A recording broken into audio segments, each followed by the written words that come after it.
I'm just going to give you guys some more information. Maybe if you all saw yesterday or not, YouTube was doing this thing with hashtag proud to be. Thing of it is that fortunately I don't get those memos. So 9 times out of 10, I'm usually not told when something like that's going on. So hence why I'm doing something today. As a result, I've gotten a few questions as to, well, how did this happen? How are you?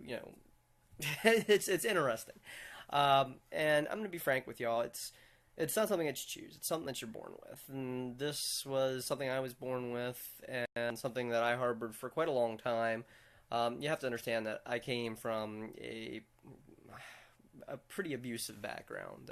My father wasn't the greatest person in the entire world, so it wasn't like I could express my feminine side easily in front of him. Just for being artistic and enjoying the cinema and not being into cars and sports, he had quite a few interesting labels for me. So I always kind of stayed low key and hidden about who I was, what I was, things of that nature. Terrible way to live. I mean, granted, it's better than getting beaten to death, but such is life. And it's something that was stuck. And I tried to adhere to those old-fashioned, values of this is how a man should be. And I didn't feel it. I felt I was faking more than anything else. But apparently I was good at the ruse because a lot of people, are suddenly shocked by this. I don't know if I ever let on to anybody that this was something that, that I identified with. But of course, back in, the late 80s, early 90s, there wasn't a word for, transgender. There wasn't a way to identify such things. And as a result, things get a little messed up.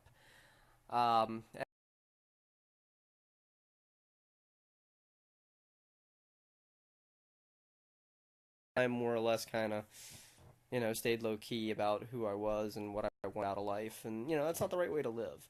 But again, it was mostly due to my father's oppressive thumb. And after that point, it's sort of like, this is how you've lived already. This is how you identify. This is, things of that nature. It was only after, I was divorced and basically, fighting cancer and things of that nature by myself that I realized, hey, I got to stop living life for anybody but myself.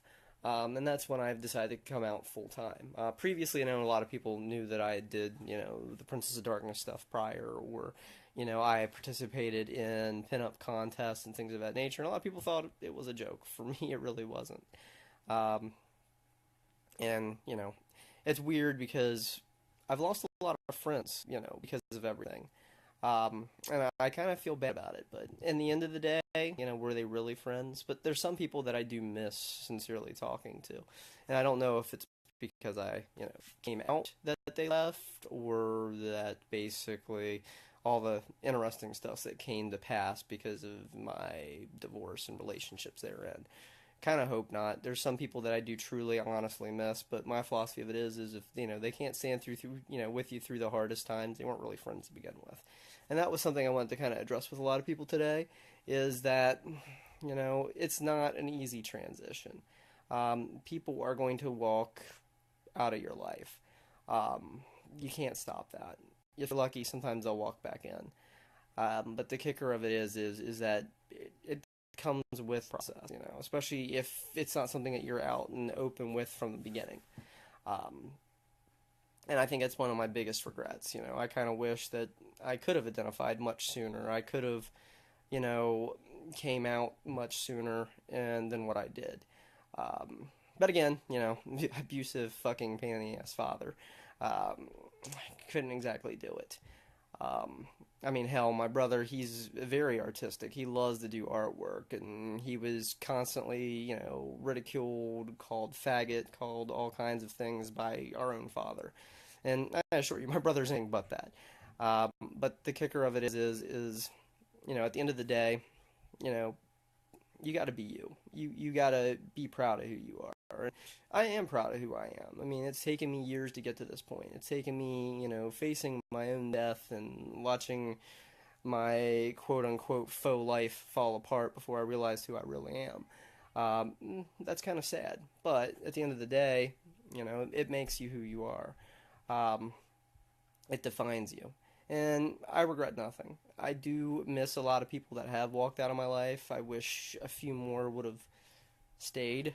Um, but the thing of it is like I tell everybody, if they are your friends and family, they're with you through thick and thin. And if they leave when you're in the middle of a turmoil, they weren't ever friends to begin with.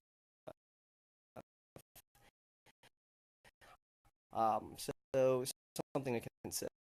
But many people have asked me how, or why this came about. And it's just simple. I think I did so much that I just didn't identify with traditional male things. Maybe that was part of it. I don't know. But at the end of the day, I kind of had to fake it for his benefit. Um, don't know why I did. And at the end of the day, you got to live you. You got to be you, no matter the consequences. And that's life. Um, so I know a lot of people have had questions, and hey, I'm always here to take questions. I'm always here to answer questions. Um, so feel free, drop me a line, say, hey, Sasha, this is what I'd like to know. This is some additional details. But that's a little bit of background, and I'm proud to be where I am now. I am proud to be me, finally. And it's just one of those things. So yeah, it's been a struggle. It's life, And hey, at least we're all honest with each other now, and that's the best way to be. So, anyways, I love you guys. Take care. Have a blessed day.